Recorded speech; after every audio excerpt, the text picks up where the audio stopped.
Israel और America का plan था कि ऐसा तख्ता पलट हो जाएगा, ये हो जाएगा, वो हो जाएगा, और हम जाके लास्ट में सिर्फ छोटा सा नाटक करेंगे एयर अटैक्स का और ये रिजीम तबाह हो जाएगा। तो जो सारी बगावत थी वो बगावत बिल्कुल कुचल दी ईरान के आयतुल्ला ने, आईआरजीसी ने, इन सब ने मिलकर। वाह वाह, बटोर लेंगे पूरी दुनिया में कि जैसे मादुरो को तख्ता पलट किया वैसे अब आयतुल्ला खामैनी का भी तख्ता पलट कर दिया है ईरान में, और चार टुकड़े अपने आप हो रहे हैं वगैरह वगैरह वगैरह। नेतन्याहू ने घबरा कर फोन किया डोनाल्ड ट्रंप को कि साहब अभी मत करो, अभी मत करो, ये सारी अपराइजिंग फेल हो गई क्योंकि ईरान हमारे बेसिस पे फायर करेगा, हमारे एयरक्राफ्ट कैरियर्स पे मिसाइल दागेगा, इजराइल को ठोक।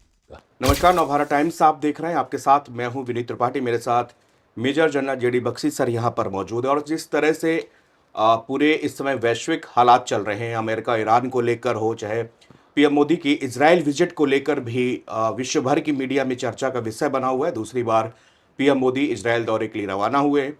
सबसे पहले सवाल सर, ईरान और अमेरिका को लेकर आपसे कर रहे हैं। पिछले 2025 के दिसंबर से ऐसे हालात बने हो कि आज नहीं तो कल यहाँ पर जंग छिड़ने वाली है। बिल्कुल सर, इसका मेन रीजन क्या है?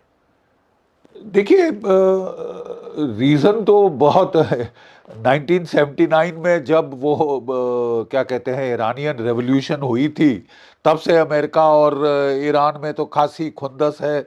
और फिर ईरान जो है वो एक्सेस ऑफ क्या कहते हैं ईवल का हिस्सा बना दिया गया है। और फिर वो कह रहे हैं कि साहब वो जो हमास, हौती, हिजबुल्लाह इन सब को मदद दे रहा है इजराइल के खिलाफ। तो उसके वो तो बहुत ही पुरानी बात हो गई। अब वो गड़े मुर्दे मत उखाड़िए, लेट्स गो टू अभी क्या हो रहा है।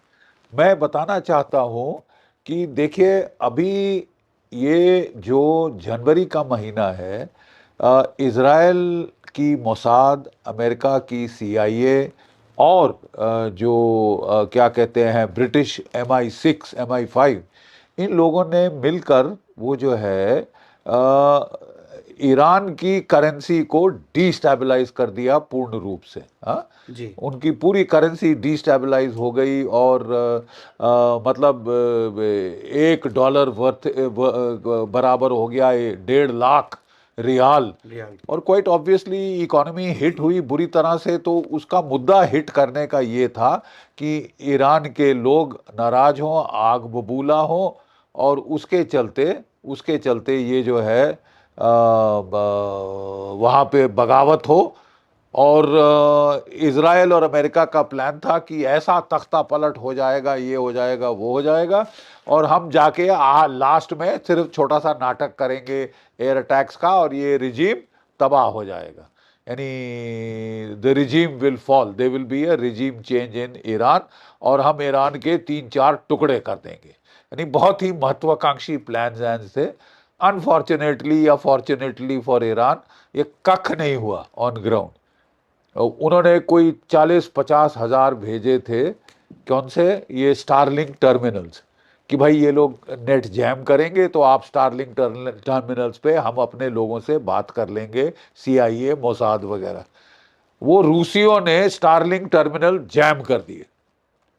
रूस ने स्टारलिंक टर्मिनल जैम कर दिए, इनके बहुत सारे कम्युनिकेशन पकड़ लिए, जिससे उन्होंने जो इनके बंदे थे मोसाद के, CIA के पैसे खा के जो देश से गद्दारी कर रहे थे, उनको पकड़ के मार डाला। तो वो जो सारी बगावत थी वो बगावत बिल्कुल कुचल दी ईरान के आयतुल्ला ने, IRGC ने, इन सब ने मिलकर। चीन ने, रूस ने बखूबी इनका सपोर्ट दिया है, सैटेलाइट सपोर्ट, इंटेलिजेंस सपोर्ट। तो जब ये हमला होना था तो उस वक्त उन्होंने छोटा सा एक ही कैरियर भेजा था कि काफ़ी है, तख्ता पलट तो हो ही जाएगा। जो हमारे फुट सोल्जर्स हैं ऑन द ग्राउंड, ये जो गद्दार जो हमने पाल रखे हैं, पैसे खिलाए हैं जिनको, वो लोग बगावत करेंगे और हम जाके वो करके वाह वाह बटोर लेंगे पूरी दुनिया में कि जैसे मादुरो को तख्ता पलट किया वैसे अब आयतुल्ला खामैनी का भी तख्ता पलट कर दिया है ईरान में, और चार टुकड़े अपने आप हो रहे हैं वगैरह वगैरह वगैरह। ठीक है, कख नहीं हुआ ऐसा।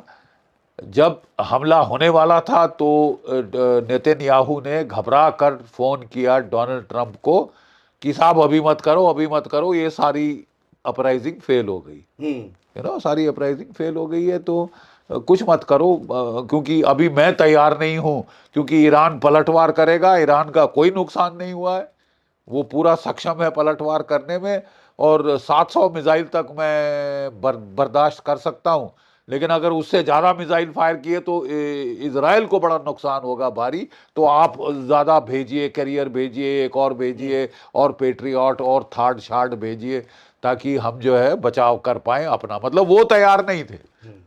हाँ, इजराइल तो को डर था। इजराइल को बड़ा डर लगा। फिर इजराइल के नेतन्याहू साहब मिलने गए डोनाल्ड ट्रंप को। अब डोनाल्ड ट्रंप ने घोड़े पे चढ़कर खूब बखान शुरू कर दिया था कि मैं ऐसी तैसी कर दूंगा, मैं परखच्चे उड़ा दूंगा, मैं मार डालूंगा, तख्ता पलट कर दूंगा, help is on the way, ये सब बोल रहा था। तब उसको नेतन्याहू साहब ने बता दिया कि भैया सब फेल हो गया है, रहने दीजिए, अब थोड़ा सा आपको ज़्यादा फोर्स लेवल बढ़ाना होगा। तो फिर उसने उठा के वेनेजुला के पास जो एयरक्राफ्ट कैरियर फोर्ड था, जो कितने महीनों से वहां लगा हुआ था, उसको उठा के भेज दिया साहब यहाँ। ठीक है, कोई हफ्ता डेढ़ लगा उसको आने में, थके हुए क्रू है, वो जहाज की मेंटेनेंस नहीं हुई कब तक, उनके तो कहते हैं बाथरूम सारे के सारे ब्लॉक हो गए और बड़े बुरे हाल में हैं, और वो बड़ी खुंदस में है, वो क्रू भी वहाँ के लोग कि साहब यहाँ से उठा के यहाँ पटक रहे हो।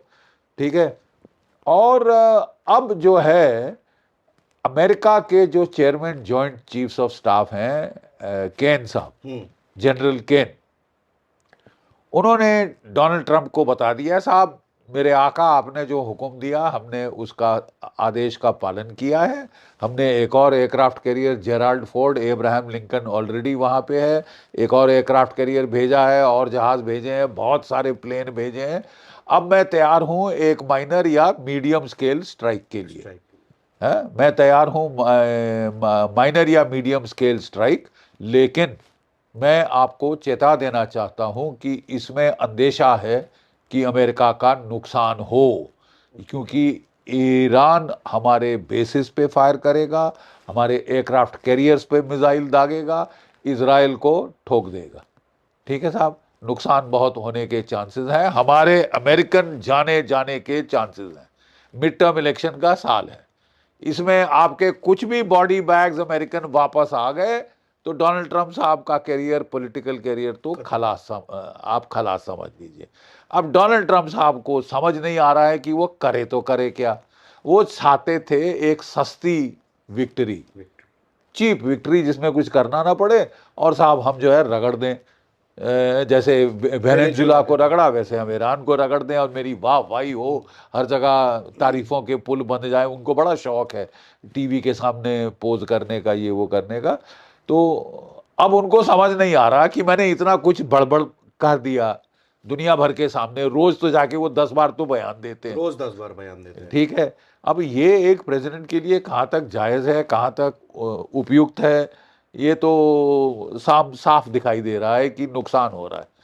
अब उनको समझ नहीं आ रहा कि ऑफ रैंप कैसे लें। भाई नाक कट जाएगी, दुनिया के सामने मार देंगे, पीट देंगे, बत्ती बंद कर देंगे, है, मार मार के कचूमर निकाल देंगे, और अब जब खवाई ने बोला आ जाओ साहब, तो आपकी बत्ती बंद हो गई है। तो सर ये आईआरजीसी जो फोर्स है, इसके बारे में मतलब ये कितनी डेंजरस, और जैसे वेनेजुएला में तो इन्होंने रात रात में पूरा सीआईए ने एक ऑपरेशन किया और इन्होंने उठा ले गए, सोच रहे थे ईरान में भी हम खामनेई को वैसे ही करेंगे। Understood, understood. देखिए मैं कहना ये बताना चाहता हूँ साफ दो टूक शब्दों में कि साहब ऐसा है कि ईरान वेनेजुएला नहीं है। अमेरिका चुनता है अपने दुश्मन कमजोर से कमजोर, कमजोर से कमजोर की पिटाई कर दो दुनिया में, वाह मैं टार्जन, मैं क्रीग बुंडोलो, मैं तो ग्रेट एप हूँ, ये हूँ वो। यार वेनेजुएला बेचारा पैंजी मुल्क है, ठीक है ना, आप समझते हैं, पैंजी पैंजी फ्लावर मुल्क है वो, केवल क्या कहते हैं miss world, miss universe beauty pageants करना जानते हैं, उसमें बड़े माहिर हैं, लड़ना अड़ना खास उनको आता नहीं है। ठीक है, लेकिन वो लोग भी अगर उनकी इज्जत का सवाल हो गया तो अभी भी लड़ जाएंगे, क्योंकि आप मादुरो को हटा के ले गए हैं, बाकी खूब पैसे खिलाए हैं आपने वाइस प्रेसिडेंट को, हर किसी को, कि भैया जो हम कहते हैं प्लीज कर दो, पैसे खाओ और चुप हो जाओ। ईरान में पैसे नहीं खिला सकते साहब। ईरान लड़ने को तैयार है, लड़ाका मुल्क है, और रूस और चीन उसकी मदद कर रहे हैं।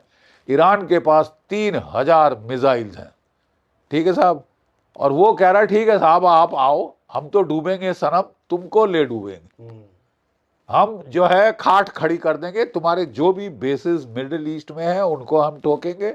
आपने ये जो एयरक्राफ्ट कैरियर खाड़ी हॉर्मूज में भेजा था इब्राहिम लिंकन, ठीक है, उसको तो हम साहब समुद्र के बॉटम तक पहुंचा देंगे, क्योंकि हमारे पास हाइपरसोनिक क्रूज मिसाइल्स हैं, हाइपरसोनिक बैलिस्टिक मिसाइल्स हैं। रशिया ने हमको किंजाल मिसाइल दे दिए हैं हाइपरसोनिक, चीन से हमने सुपरसोनिक जो है C302 सुपरसोनिक, जैसे हमारा ब्रह्मोस मिसाइल है वैसे मिसाइल हमको दे दिए हैं, एंटी शिप, डुबो देंगे तुम्हारा एयरक्राफ्ट कैरियर। एयरक्राफ्ट कैरियर में 5000 नाविक होते हैं, आधे भी मारे गए तो डोनाल्ड ट्रंप साहब की नैया डूब गई। समझ लीजिए दो टूक शब्दों में, अमेरिका बॉडी बैग्स नहीं सहन कर सकता, ठीक है। वो कह रहे हैं छोटा मोटा छुटपुट कर दो जिसमें हमारा नुकसान ना हो साहब। नुकसान हुआ, अमेरिकन जाने गई तो तुम गए। क्या आप जानते हैं कि अमेरिका ने घबराकर जो इब्राहिम लिंकन एयरक्राफ्ट कैरियर खाड़ी हॉर्मूज के अंदर नैरो वाटर में डाला था, घबरा के बाहर निकाल लिया है। समझ रहे हैं आप? ठंडे माथे पे ठंडे पसीने आ गए हैं, और उनके जो चेयरमैन चीफ्स ऑफ स्टाफ केन साहब हैं, उन्होंने बोल दिया है कि साहब ऐसा है कि आप आदेश दो मेरे आका, मैं कर दूं, मीडियम लेवल स्ट्राइक मैं कर सकता हूं, ठीक है। लेकिन उसके शब्दावली है, लेकिन काफी चांसेस हैं कि अमेरिकन कैजुअल्टीज होंगी, नंबर एक, और दो, बड़ा नेगेटिव इंपैक्ट होगा, जो हमारे वेपन स्टॉक पाइल हैं वो सब फायर ऑफ हो जाएंगे। अगर खुदा ना खास्ता चीन ने हमला कर दिया ताइवान पे, हमारी खाट खड़ी हो जाएगी, लेने के देने पड़ जाएंगे। ये है हालात वहां पे। तो जीडी सर, ये जो न्यूक्लियर डील की बात हो रही थी और जो 2 बार इन लोगों की मीटिंग्स हो चुकी ईरान की इसकी, तो दूसरी बार में बहुत पॉजिटिव बातचीत दोनों के बीच में हुई और कहा गया कि हम न्यूक्लियर प्रोग्राम नहीं कर रहे हैं हम, और इसके लिए हम आप चाहो तो वेरिफिकेशन कर लो, ईरान की तरफ से यहाँ तक कह दिया गया। लेकिन न्यूक्लियर डील के बीच में अब इजराइल सर ये चाहता है कि तुम बैलिस्टिक प्रोग्राम भी बंद कर दो, मिसाइल्स प्रोग्राम भी। अब किस चीज में बात यहाँ पर इन लोगों की न्यूक्लियर डील नहीं हो पा रही है? क्या यही रीजन है कि मतलब बातचीत से देखिए, एक कहा जा रहा था कि डोनाल्ड ट्रंप साहब केवल टाइम गेन करना चाहते थे, पिछली बार भी नाटक किया टॉक्स का और हमला कर दिया। मतलब कौन विश्वास करेगा डोनाल्ड ट्रंप पे? झूठ मुंह से फरेब, झूठ फरेब के अलावा इनसे निकलता ही कुछ नहीं है, ठीक है ना। आज कुछ, कल कुछ, परसों कुछ। तो ईरान कह रहा है वो ठीक है साहब, बातचीत आप कह रहे हो तो हम कर रहे हैं, हम बातचीत के लिए मना नहीं कर रहे, लेकिन केवल न्यूक्लियर डील पे बातचीत होगी, जो पहले हो चुकी थी ओबामा के टाइम। डोनाल्ड ट्रंप साहब ने आके वो डील कैंसिल कर दी थी, अब वही डील वो फिर से करेंगे। करनी तो इनकी बहुत कट रही है, क्योंकि जरूरत से ज्यादा दुनिया के सामने बखान करते हैं, बातचीत करते हैं, पल बाई पल बातचीत करना चाहते हैं कि ठीक है साहब, वो ट्वीट करते रहते हैं। अब फिर वहां से ना कई चीजें छुपी रहनी चाहिए, तो आपको ऑफ रैम्प मिल सकता है। अब इनको ऑफ रैम्प ढूंढना मुश्किल हो रहा है। अगर हूड़मती में, देखिए मैं आपको एज अ मिलिट्री एक्सपर्ट कह रहा हूं, अगर हूड़मती में इन्होंने हमला कर दिया ईरान पे, इनको लेने के देने पड़ सकते हैं अमेरिका को, ठीक है साहब। अब ईरान इतना ज्यादा शक्तिशाली नहीं है कि अमेरिका के खिलाफ प्रिवेल कर सके, लेकिन बात ऐसी है कि अगर आप small strike, medium term strike कर रहे हैं, तो वो भी साहब बराबर का पलटवार कर सकता है, और जैसे कि बताया आपको लेने के देने पड़ जाएंगे, ठीक है। अब ये असमंजस है डोनाल्ड ट्रंप साहब का कि सुप्रीम कोर्ट ने उनका वो टैरिफ शैरिफ का सारा उठा के कचड़े के डब्बे में डाल दिया है। वो टैरिफ वापस कोई दूसरे रास्ते से लाने की कोशिश कर, 15% पे वो सुप्रीम कोर्ट ने 10% कर दिया। अब इन्होंने 10% के लिए हाँ बोला है और कह रहे हैं कि हम 15% करेंगे। सारी दुनिया भर के साथ नाटक ड्रामा किया है, इनकी तो बहुत एग ऑन द फेस हो गया, एग ऑन द फेस हो गया। और देखिए इसके चलते अगर ये और पंगा लेते हैं, ईरान से इस वक्त पंगा चुनते हैं, तो मैं केवल इतना एज अ मिलिट्री एक्सपर्ट मैं याद दिलाना चाहूँगा कि साहब धोखे में मत रहना कि ये वेनेजुला है, कि हम नाटक करेंगे, प्रहसन करेंगे, पैसे खिलाएंगे और वाह वाह जीत गए, हमसे जैसा ना कोई था ना कोई है ना होगा। बकवास। आप पिट सकते हैं, एक भी एयरक्राफ्ट कैरियर गया, एयरक्राफ्ट कैरियर ना भी डूबा, एक एजीज क्लास डिस्ट्रॉयर डूब गया, 250-300 जाने भी गई, आप गए, आपकी इलेक्शन मिड टर्म तो तबाही हो जाएगी, लेम डक प्रेसिडेंट बन जाओगे, इम्पीच हो जाए तो बड़ी बात नहीं। ठीक है साहब, ये है जहाँ तक ये इजराइल और ये जो अमेरिका ईरान का जो झड़प होने के जो चांसेस हैं। अभी भी अगर ये पगला गए, सटिया गए, दिमाग नहीं काम किया सही, तो ये हमला कर सकता है। और हमला कर सकता है तो मैंने साफ बोल दिया है कि सब मिलिट्री लॉजिक कहता है कि भारी नुकसान हो सकता है, लेने के देने पड़ सकते हैं।